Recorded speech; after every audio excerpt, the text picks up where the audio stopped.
How's it going, guys? My name is Zach with The Movie Castle, and today we're going to be talking about Spiral from the Book of Saw. This is part 9 and kind of a spin-off reboot thing, a little bit like what they did with Jigsaw back in part 8. This one trying to reboot the series, which is why we get the From the Book of Saw at the end. These studios, whenever they try to do a spin-off thing, always add this really long extra bit to the title, and it's always a little awkward, like, you know, X-Men Origins, Wolverine, or Solo, A Star Wars Story, and now we're getting Spiral from the Book of Saw. I don't know why they didn't just call this Saw, the Spiral, but it is okay, you know, from the Book of Saw. That's an interesting enough thing.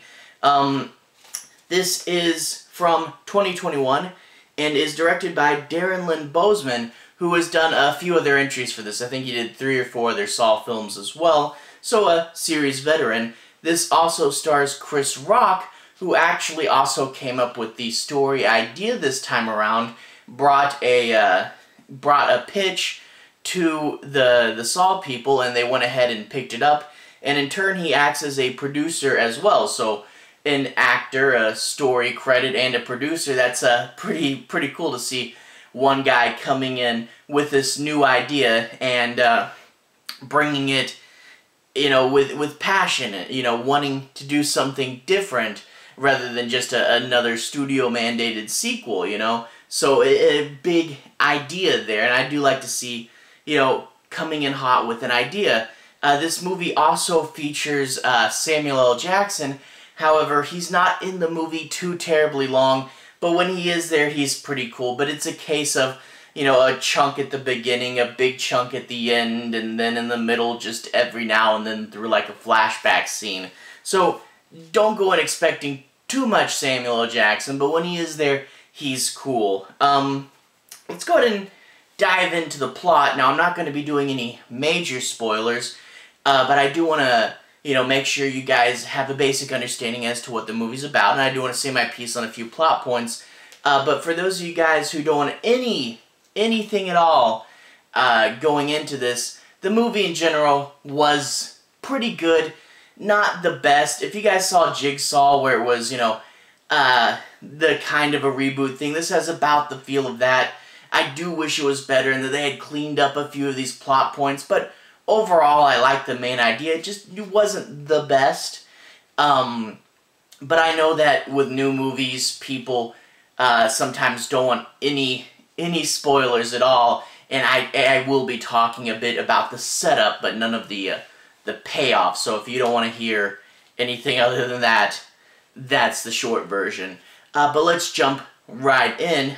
This movie, you meet Chris Rock's character, who is like the only good cop in this whole entire city. You see, Chris Rock, when he was a younger cop, found that this other older cop had shot a guy, and he turned him in. Now, this got him an award, and people in the city like him, but a lot of the other cops don't, because he, you know, got their buddy arrested, even though it was totally for a valid cause. But in turn, he's the good cop that none of the other cops like, and this is a very, very bad precinct that really does need to be shaken up.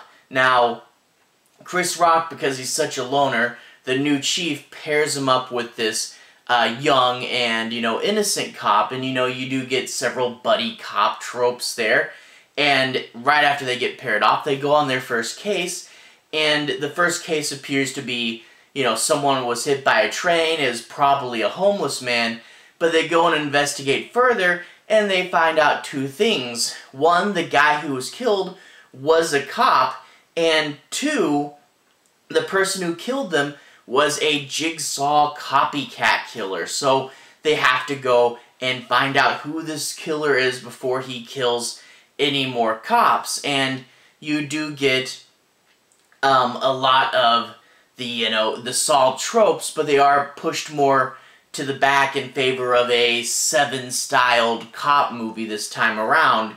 And let's go ahead and talk a little bit about specific elements. First and foremost, characters. Gotta bring up Chris Rock. Chris Rock I really liked he's a cool comedian. Now he's been trying to do more serious stuff lately, but what I liked with the character at the beginning of this movie was it was in general a serious movie, but they did actually give him humor, which, you know, you want to do a serious movie, that doesn't mean you can't have any humor, and Chris Rock has some humorous insight into the lives of cops at the beginning, and it's some pretty cool and memorable bits, especially there's, you know, a scene in the beginning where they're just talking about Forrest Gump, and I'm like, this is cool, it makes his character really interesting. Now, as the character gets pulled into the case, he gets stressed, and he doesn't do this as often, and it's sad to see the humor be there at the beginning and then kind of fade out, but then again, it does make sense because when you're catching a killer, you're not really focused on making jokes. It's one of those things, I get it, but I do really want to have more of the humor. But overall, Chris Rock's one of the better Saw protagonists in the series. You also get, as I mentioned before, Samuel L. Jackson.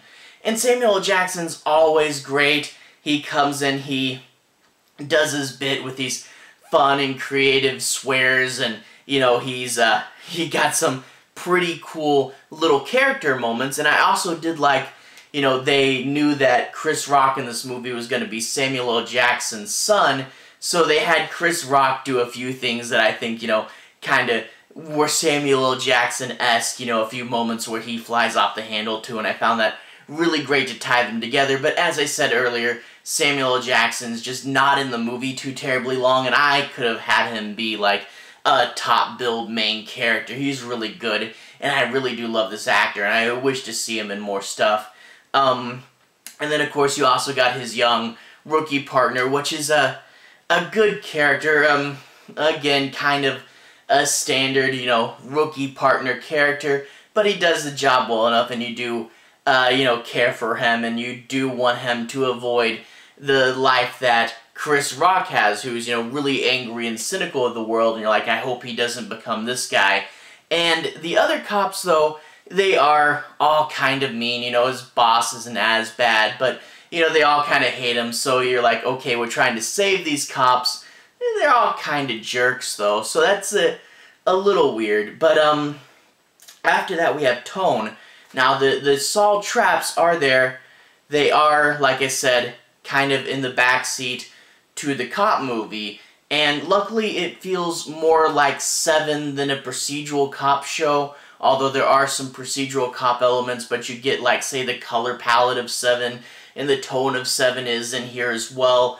However, when you have the cops, you have the mystery element. They're trying to figure out who the killer is, and you are as well, and that is something, you know, cool to try to, you know, guess the mystery. However, I found myself guessing more based on what I knew about how movie structures are typically made, and not so much by the clues, because there are clues, and especially at the end they go back and are like, did you notice this? And you're like, okay, I didn't notice that. They do go back and show you all the little things you missed, but for the most part, Chris Rock is just following a body trail, and it wasn't, you know, any cool plot twists and turns as far as the mystery goes, because it's primarily just following the body trail, and then every now and then, hey, do you think this guy did it? Nah. So it wasn't the best mystery, but it was cool enough, and it was an interesting change of pace. Now, let's talk about the new Jigsaw, which I don't think they ever actually named in this film, which is kind of a mistake, because, you know, they keep calling him the Jigsaw copycat killer, and, you know, you have a new villain with a new puppet, you should give him a new name, you know, like, hey, let's talk about this guy now, but, yeah, the Jigsaw copycat killer, at least if they had a name, I didn't notice it, but he's cool. They make him where he's someone who is aware of Tobin Bell, but it wasn't actually directly tied to him, you know, he's someone who saw the crimes and did the copycat thing, but he's not, you know, some secret protege acting out the will of Jigsaw. He's just someone who knew about it and had his own ideas, and it is cool, you know, it keeps it from messing up the continuity and becoming too convoluted. At the same time, yes, we really do miss Tobin Bell, but his plot really did get wrapped up in trying to pull him back in for all these sequels, really did get convoluted. You know, I wonder if that's what they're gonna do next, is, if the next Saw movie will just be a reboot, you know, Saw, the sequel to Saw, ignoring all the other sequels, and then we bring Tobin Bell back. I don't know. But, the new Jigsaw, it's an interesting idea. He has his own puppet, which I really did like. You know, it's like, hey, it's a new guy, he has his own puppet. Now, he still wears the pig mask, but it really makes sense because he's going after cops, so pig, you know, the slang term for cop. And hey, you can't do everything different, so he still has the pig mask, and you see that a bit. He has his own puppet, and he has his own voice, which isn't as scary as Tobin Bell's voice, but hey, it's its own voice. But the interesting thing here is, you know, Jigsaw was all about philosophy. This new Saw is more a vigilante, and he's trying to clean up the streets, you know, which is a new angle, you know, a Jigsaw killer that's a bad guy, but he sees himself as a good guy, and that's cool. He has a means and a purpose, which I found was interesting. But let's talk about the traps. The traps, the setup, the mechanics and stuff are your standard cool Saw traps, but they do a few things I don't like with the traps. One, these traps are a lot shorter. You know, the people wake up and it's like, okay, you have to do this or you're gonna die. But a lot of them only have, like, I swear it's like 90 seconds or something. And it becomes pretty much, if you don't act quickly, you're just gonna die. And the other ones, they really did allow for more torment, more decision making. But here, even if you want to do the gross way to escape the trap, if you didn't make that decision fast enough, you're gonna just barely make it. And that leads into my second point that I really don't like about some of the Jigsaw traps, is you either do the gross thing, but you live, or you don't, and the trap springs. And this leads to something the series had to figure out, which was, the gross thing's cool, I want to see that, but the trap's cool, I also want to see that. What do? Well, you have them almost get out of the trap. And this thing they do in the Saw sequels so often that really does bug me, where they keep almost getting out of the trap so you can see the gross solution, but they don't quite make it out of the trap so you can also see the trap go off. And, I mean, it's interesting to do a couple times, especially with a really good trap, but I'm like, just, you pick one or the other, you know, you keep doing this, you know, hey, have both, and it becomes extremely predictable and a little cheap. And they do that quite a bit here, plus with them being so short. But I think the thing with them being so short is this new Jigsaw killer really does want to just murder people, you know, so I guess there's an in-script version. And like I said earlier, the traps do take a back seat, although I think a little bit too much of a back seat. You know, I do get the idea of a tonal shift, which is cool, but that being said, there's a lot less of the Saw traps. And I get that, you know, in some of the sequels it became like an amusement park where it was all the Saw traps, and I get that was a little too heavy, but I felt like it could have been a bit more because I really do miss these. And, yeah, I really did want to see more cool Saw stuff. Overall, the movie was pretty good. A lot of the elements with the police thing, you know, it just became the finding bodies, and in the end was a little bit, you know, didn't quite stick it. But overall, I'd say, out of all the Saw sequels, this is probably the upper half. You know, with Jigsaw and then again with Spiral, those were both the movies that you got really high hopes for, because this was Saw being back, and it's all new, and it's this cool script idea, and it's going to change everything, it's going to revolutionize everything. And then same with Jigsaw, same with this, when you come and you actually watch it, it's okay, it's pretty good, but it's not groundbreaking, and it definitely did have its problems, especially with the police story later on. And I know other people get into more specifics, but overall I found it okay. It had a really cool idea. I like the different killer. I like, you know, that they're trying something new, but yeah, the traps being just that short, not that great, the ending being a little, you know, not the best, and, you know, Chris Rock just following the bodies around and losing the humor. It wasn't perfect, but it's just something about being a Saw fan. You know, I've seen all the movies all the way through. I was never the giant fan, because I know this series really does have, like, a cult following, some people that are just crazy about it. I liked it, I really did, but I was never the huge, you know, Saw nerd, but I saw them all and I in general liked them. And to come back into the world of Saw after such a long break, well, I don't know if it's that long, the last one was 2017, but when you're used to getting them every year.